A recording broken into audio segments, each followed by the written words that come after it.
প্রিয় দর্শক, আসসালামু আলাইকুম। আমি ডাক্তার মোহাম্মদ জিলহাদউদ্দিন, সহকারী অধ্যাপক ও বিশেষজ্ঞ কার্ডিওভাস্কুলার সার্জন। আপনাদেরকে স্বাগত জানাচ্ছি এমআইসিএস বা মিনিমাল ইনভেসিভ কার্ডিয়াক সার্জারি নিয়ে আজকের সংক্ষিপ্ত আলোচনায়। আমি এমআইসিএস পদ্ধতিতে 1.5 বছর বয়সী এই বাবুটাকে ওপেন হার্ট সার্জারি করে তার হার্টের ছিদ্র বন্ধ করেছি।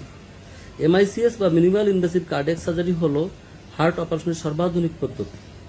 এক্ষেত্রে প্রচলিত পদ্ধতির ন্যায় বুকের হাড় কাটা লাগে না, বরং বুকের ডান পাশে 1 ইঞ্চির মতো ছোট্ট একটা ছিদ্র করে দুটি পাঁজরের হাড়ের ফাঁক দিয়ে ঢুকে অপারেশন করা হয়।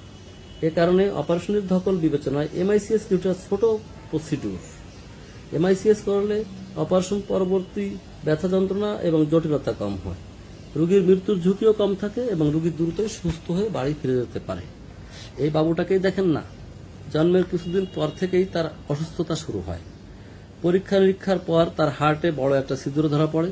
সেই সাথে আছে আরও বেশ কিছু সমস্যা। ঘন ঘন জ্বর এবং ঠান্ডা কাশি নিয়ে তাকে প্রায় হাসপাতালে ভর্তি থাকতে হতো। সারাক্ষণ অসুস্থ থাকায় ঠিকমতো খাওয়া দাওয়া করতে পারেনি, তাই তার স্বাস্থ্যও খুব খারাপ। এই বয়সী একটা বাচ্চার ওজন যেখানে 12 থেকে 13 কেজি থাকার কথা, সেখানে আমার রোগী আবু সাইদের ওজন মাত্র 8 কেজি। এই কারণে প্রচলিত নিয়মে বুকের সামনের হাড় কেটে অপারেশন করা তার জন্য ছিল অনেক ঝুঁকিপূর্ণ। তাই অনেক ভেবেচিন্তে আমি তাকে এমআইসিএস পদ্ধতিতে অপারেশন করেছি। আনন্দের বিষয় হলো, অপারেশনের একদিনের মধ্যেই তাকে লাইফ সাপোর্ট থেকে ফ্রি করা সম্ভব হয়েছে।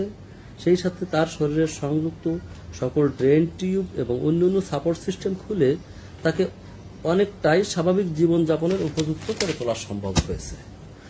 আসলে সর্বসাধারণের সহজে বোঝার জন্য উদাহরণ দিয়ে বলা যায়, মিনিমাল ইনভেসিভ কার্ডিয়াক সার্জারি বা এমআইসিএস অনেকটা ল্যাপারোস্কোপিক পদ্ধতিতে পিত্তপাথর অপারেশনের মতো, যদিও হার্টের অপারেশনের সাথে অন্য কোনো অপারেশনই তুলনাযোগ্য নয়। তাই সে যে পদ্ধতিতেই করা হোক না কেন, কারণ হার্ট অপারেশন সবসময় অনেক জটিল এবং ঝুঁকিপূর্ণ।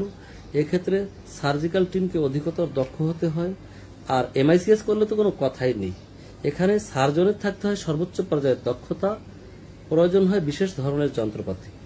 তবে যেহেতু এমআইসিএস তুলনামূলকভাবে কম ঝুঁকিপূর্ণ এবং রোগী ও তার পরিবারের জন্য এক আকর্ষণীয় বিকল্প, তাই হার্টের যে কোনো অপারেশনের ক্ষেত্রেই সম্ভব হলে এবং সুযোগ থাকলে প্রচলিত পদ্ধতি নয়, বরং এমআইসিএস আমার প্রথম পছন্দ। আজকে এ পর্যন্তই। এমআইসিএস নিয়ে আপনাদের কোনো জিজ্ঞাসা বা পরামর্শ থাকলে ডিসক্রিপশনে দেওয়া আমার নাম্বারে হোয়াটসঅ্যাপ বা সরাসরি যোগাযোগ করতে পারেন।